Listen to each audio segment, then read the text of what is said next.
Namaku Angre. Di kampung, orang mengenalku sebagai janda muda dengan 2 anak kecil. Orang bilang aku cantik, tapi entah mengapa pujian itu kadang terasa seperti beban. Karena setiap kali mereka bicara begitu, selalu ada nada curiga di baliknya. Seolah kecantikan hanyalah alat untuk bertahan hidup, bukan anugerah yang harus kujaga. Aku dulu punya kehidupan yang sederhana. Suamiku meninggal dalam kecelakaan motor, meninggalkan aku dan 2 anak yang masih butuh susu, sekolah, dan pelukan. Sejak saat itu, aku belajar bagaimana jadi kuat, meski di dalam dada kadang terasa kosong. Setiap pagi aku menatap cermin sebelum pergi ke pasar, mengikat rambutku rapi, memakai baju bersih, dan berkata pada diri sendiri, "Angre, kamu masih punya harga diri, kamu bukan wanita lemah." Namun semakin hari, kebutuhan hidup makin berat. Beras makin mahal, listrik kadang harus menunggak. Aku menatap wajah anak-anakku yang tidur di lantai bambu itu, dan saat itulah aku mengambil keputusan besar dalam hidupku. Berangkat ke Arab menjadi pekerja rumah tangga. Malam sebelum keberangkatan, aku menangis diam-diam. Aku bukan takut pada negeri orang, tapi pada kenyataan bahwa aku harus meninggalkan 2 belahan jiwaku. Tapi aku tahu, air mata ini bukan tanda lemah, ini tanda cinta yang besar, cinta yang menuntunku untuk bertahan. Saat pesawat lepas landas, aku memejamkan mata dan berdoa, "Ya Tuhan, jadikan langkahku berkah. Aku tidak mengejar kemewahan, hanya ingin hidup yang lebih baik." Perjalanan panjang membawaku ke tanah asing. Udara panas, bahasa asing, dan wajah-wajah yang tidak kukenal. Tapi aku tahu, aku tidak boleh takut. Aku harus menunjukkan siapa aku, perempuan yang bisa diandalkan, bersih, sopan, dan kuat. Hari-hari pertama di rumah majikan bukan hal yang mudah. Aku belajar dari awal, cara berbicara, cara makan, cara menghormati adat mereka. Kadang aku dimarahi karena kesalahan kecil, tapi aku tidak pernah melawan. Aku hanya tersenyum dan berkata pelan, "Maaf, saya akan perbaiki." Dan entah sejak kapan aku mulai terbiasa. Rumah itu menjadi tempat di mana aku belajar arti sabar dan tekun. Aku bekerja dengan hati, membersihkan setiap sudut rumah seolah itu rumahku sendiri. Saat tuanku pulang, rumah sudah harum, makanan sudah siap, dan semua rapi.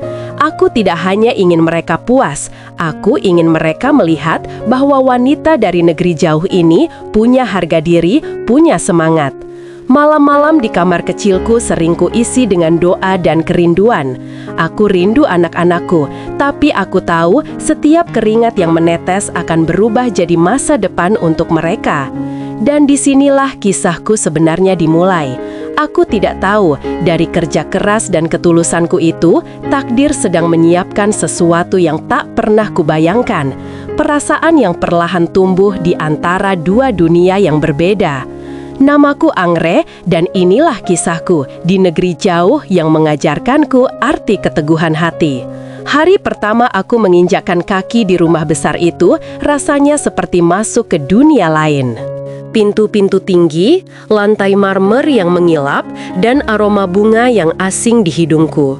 Aku berdiri di depan majikanku, Tuan Faisal, pria Arab dengan wajah tegas, sorot mata tajam, dan tutur kata pelan tapi berwibawa. Di sebelahnya ada Nyonya Mariam, istrinya yang berwajah dingin dan nyaris tak pernah tersenyum. "Namamu siapa?" tanya Nyonya Mariam dalam bahasa Inggris patah-patah. "Nama saya Angre," jawabku pelan sambil menunduk. Sejak hari itu, aku mulai mengenal arti kerja keras yang sesungguhnya. Pagi-pagi, aku sudah bangun sebelum azan subuh, menyiapkan teh untuk tuan rumah, membersihkan rumah besar itu sendirian, mencuci pakaian, menyetrika, dan memasak. Tanganku tak pernah berhenti, tapi di hati, aku selalu berdoa semoga setiap gerakanku membawa berkah. Aku selalu berusaha bekerja dengan hati. Kalau lantai kotor, aku tak sekedar mengepel, tapi memastikan rumah itu tampak nyaman. Kalau memasak, aku belajar bumbu dari dapur Arab, meski awalnya sering salah takaran. Tapi setiap kali aku salah, aku tersenyum dan berkata, Tak apa, besok pasti lebih baik. Dan entah kenapa, perlahan Tuan Faisal mulai memperhatikan caraku bekerja. Ia sering datang ke dapur diam-diam, melihatku membersihkan peralatan dapur atau menata bunga di ruang tamu. Kadang ia hanya menatap, lalu pergi tanpa sepatah kata. Awalnya aku takut, jangan-jangan aku berbuat salah. Tapi suatu hari, ia berkata dengan suara tenang, "Engkau berbeda dari pembantu lain. Engkau bekerja dengan hati, bukan hanya tangan." Kata-kata itu membuat dadaku hangat. Aku hanya menunduk dan menjawab pelan, "Saya hanya ingin melakukan yang terbaik, Tuan." Hari berganti minggu, minggu berganti bulan. Perlahan, suasana di rumah itu berubah. Anak-anak Tuan Faisal mulai dekat denganku. Mereka suka duduk di dapur saat aku memasak, bercerita tentang sekolah, dan tertawa kecil saat aku mencoba bicara dengan bahasa Arab yang masih belepotan. Nyonya Mariam semakin sibuk, sering keluar negeri, dan semakin jarang di rumah. Dalam kesunyian rumah besar itu, aku hanya punya pekerjaan sebagai teman. Tapi di balik kesunyian itu, ada satu hal yang mulai kurasakan, perhatian. Setiap kali aku jatuh sakit karena kelelahan, Tuan Faisal akan menyuruhku beristirahat. Ia menyiapkan air hangat, menaruhnya di meja, dan berkata pelan, "Jangan memaksakan diri, Angre, kau bukan mesin." Aku tak tahu kenapa kata-kata itu membuat mataku berkaca-kaca. Di negeri orang, di rumah asing, aku merasa diperhatikan, dihargai. Bukan karena rupa, tapi karena ketulusanku. Aku tidak pernah bermimpi tinggi, hanya ingin bekerja dan pulang membawa rezeki. Tapi takdir, seperti biasa, punya rencana lain. Rencana yang perlahan membuat hatiku berdebar. Meski aku tahu, di rumah ini, rasa itu tak seharusnya tumbuh. Namun, hati manusia, siapa yang bisa menahannya? Hari-hari di rumah besar itu terus bergulir, seperti pasir yang perlahan jatuh di jam waktu. Aku mulai hafal setiap sudut rumah, setiap jadwal makan, bahkan setiap kebiasaan kecil keluarga itu. Tapi tanpa kusadari, sesuatu yang lebih lembut dari rutinitas mulai tumbuh, sesuatu yang tak pernah kuharapkan, perasaan. Semua bermula dari hari ketika anak bungsu Tuan Faisal, kecil mungil bernama Rania, jatuh sakit. Tubuhnya panas tinggi, menggigil dan menangis semalaman. Nyonya Mariam sedang di luar negeri dan hanya aku yang tahu bagaimana menenangkan Rania, karena setiap malam akulah yang menidurkannya. Malam itu aku menunggui Rania di kamarnya, mengompres dahi kecilnya dengan kain basah. Dalam cahaya lampu temaram, aku melihat Tuan Faisal berdiri di depan pintu, dia memperhatikan. "Aku sudah panggil dokter," katanya pelan. Aku hanya mengangguk, "Baik, Tuan." Tapi ketika dokter datang dan pergi, Rania masih menangis lemah. Aku duduk di samping tempat tidurnya, mengusap rambutnya dan mulai bersenandung lagu tidur dari kampungku. Lagu yang dulu sering kunyanyikan untuk anak-anakku. Entah bagaimana, Rania perlahan tenang lalu tertidur. Saat aku hendak berdiri, Tuan Faisal berkata pelan, "Kau seperti seorang ibu baginya, Angre." Aku menunduk. Kata-kata itu membuat tenggorokanku tercekat. "Maaf, Tuan, saya hanya ingin membantu." Ia tersenyum kecil, senyum yang belum pernah kulihat sebelumnya, hangat, lembut, dan jujur. Sejak malam itu, aku melihat Tuan Faisal dengan cara yang berbeda. Ia bukan lagi hanya majikan yang tegas dan berwibawa. Ia adalah lelaki yang sendirian, mencari kasih sayang dalam rumah yang besar tapi sunyi. Dan mungkin aku juga seperti dia, dua jiwa yang sama-sama kehilangan sesuatu. Hari-hari berikutnya, kami sering berbincang singkat di dapur. Ia bertanya tentang kampungku, tentang anak-anakku, dan aku menjawab dengan hati-hati. Tapi di balik setiap tanya dan jawab itu, ada sesuatu yang tak terucap, rasa nyaman. Suatu sore, ketika aku sedang menyapu halaman, Tuan Faisal datang membawa secangkir teh. "Kau pasti lelah, istirahatlah sebentar." Aku tertegun, karena selama ini tak pernah ada yang memperhatikanku seperti itu. Aku duduk perlahan, menerima teh itu dengan tangan gemetar. Kami diam cukup lama, hanya angin padang pasir yang berhembus pelan, membawa aroma bunga melati dari taman belakang. "Kau tahu, Angre," katanya akhirnya, "aku belum pernah melihat seseorang bekerja dengan hati seperti dirimu. Rumah ini terasa hidup sejak kau datang." Aku tak sanggup menatap matanya. Ada sesuatu yang bergetar di dalam dadaku. "Terima kasih, Tuan. Saya hanya ingin melakukan yang benar." Ia menatapku lama, lalu beranjak pergi, meninggalkan secangkir teh yang masih hangat di tanganku. Aku tahu, sejak hari itu, hubungan kami tak akan pernah sama lagi.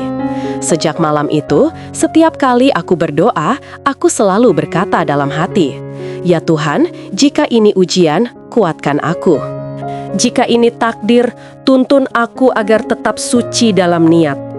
Aku tahu, cinta yang tumbuh di tempat seperti ini berisiko. Tapi cinta, bila datang dari ketulusan, sulit sekali disangkal. Dan di sanalah aku berdiri, antara rasa yang tak seharusnya tumbuh dan hati yang sudah terlanjur jatuh. Aku tidak pernah bermimpi akan sampai di titik ini. Semuanya bermula dari rasa hormat, lalu berubah menjadi perhatian, dan tanpa kusadari menjadi sesuatu yang jauh lebih dalam. Tapi cinta di rumah orang lain bukanlah hal yang mudah diterima. Hari itu, kabar tentang kedekatanku dengan Tuan Faisal mulai beredar di antara para pekerja rumah tangga. Bisikan-bisikan itu seperti angin panas yang menyentuh telinga, menembus dinding, dan akhirnya sampai ke telinga keluarga besar.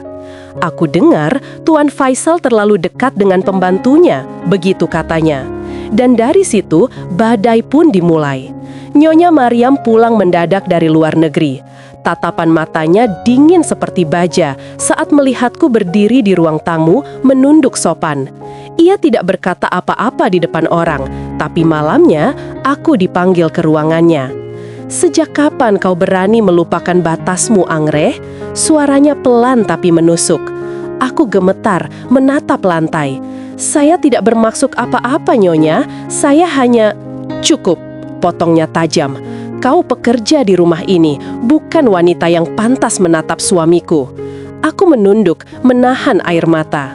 Tidak ada yang bisa kubela, karena setiap kata dari bibirnya seperti pisau yang benar. Aku memang hanya seorang wanita biasa. Tapi Tuhan tahu, tak ada niat buruk di hatiku. Aku hanya bekerja dan jatuh cinta tanpa sengaja. Malam itu aku memutuskan untuk pergi. Ku packing barang-barangku diam-diam, hanya pakaian dan foto anak-anakku yang kusimpan rapi dalam tas kecil. Tapi saat aku melangkah keluar dari pintu belakang, suara berat itu memanggilku. "Angre." Aku berhenti, nafasku tercekat. Tuan Faisal berdiri di bawah cahaya lampu taman, wajahnya terlihat lelah namun penuh keyakinan. "Jangan pergi," katanya. Aku menatapnya. Air mataku jatuh. "Aku harus pergi, Tuan. Aku sudah membuat banyak masalah." Ia menggeleng pelan. "Kau tidak membuat masalah, Angre. Kau justru membuatku merasa hidup kembali." Aku menutup wajah dengan kedua tanganku. Tapi semua orang membenciku. Mereka tidak akan pernah menerima aku. "Biar mereka bicara," katanya lagi. Langkahnya mendekat. "Yang penting, aku tahu siapa dirimu. Aku tahu hatimu bersih." Aku tak mampu berkata apa-apa. Di antara air mata dan kesunyian malam padang pasir itu, aku hanya bisa berbisik. "Cinta ini salah, Tuan, tapi rasanya begitu benar." Setelah malam itu, suasana rumah makin tegang. Nyonya Mariam memilih pergi lagi, kali ini tanpa pamit. Keluarga besar menuduh aku penyebab perpecahan, tapi Tuan Faisal tetap teguh menghadapi semua tekanan sendirian. Dan ketika akhirnya perceraian itu resmi terjadi, semua mata memandang kami dengan tatapan sinis. Namun di balik cibiran itu ada sesuatu yang tak bisa dihapus, ketulusan cinta kami. Tuan Faisal memintaku untuk menikah dengannya. Aku terdiam lama, menatap tangannya yang terulur. Air mata jatuh tanpa bisa kutahan. Aku tidak tahu apakah ini kebahagiaan atau ujian yang lebih besar. Yang ku tahu hanya satu, setelah semua badai, aku tak ingin lagi lari dari takdir. Hari itu, langit Arab tampak cerah, tapi di dalam dadaku, badai tak berhenti berputar. Aku duduk di ruang kecil, mengenakan gaun sederhana berwarna krem.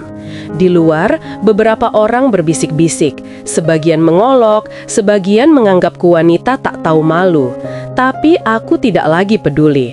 Hari ini bukan tentang mereka. Hari ini tentang keberanian untuk mencintai, meski dunia menentang. Tuan Faisal berdiri di hadapan penghulu. Wajahnya tenang, tapi matanya penuh makna. Di hadapan saksi-saksi, ia mengucap ijab kabul dengan suara yang dalam dan tegas. Dan ketika namaku disebut, Angre binti Salim, air mataku jatuh begitu saja. Semua perjuangan, semua luka, semua cemoohan terasa luruh di satu detik itu. Aku tidak pernah bermimpi menjadi istri seorang pria terpandang di negeri orang. Aku hanya seorang wanita sederhana yang datang untuk bekerja, bukan untuk mencari cinta. Tapi Tuhan menulis kisah lain, kisah yang tak seorang pun menduganya. Pernikahan kami sederhana, tidak ada pesta mewah, tidak ada undangan besar. Hanya beberapa orang terdekat dan anak-anak Faisal yang berdiri malu-malu di samping kami. Rania, si kecil yang dulu sering kugendong, kini memelukku erat dan berbisik, "Aku senang ayah menikah denganmu, kau baik, seperti ibu." Kata-kata itu menembus hatiku lebih dalam dari apapun. Aku membungkuk, memeluknya, dan menangis dalam diam. Namun, kebahagiaan itu tidak datang tanpa luka. Keluarga besar Faisal menolak hadir. Mereka menganggap aku perusak rumah tangga, pemburu harta, wanita murahan. Ada hari-hari di mana aku tak sanggup keluar rumah karena tatapan sinis dari orang sekitar.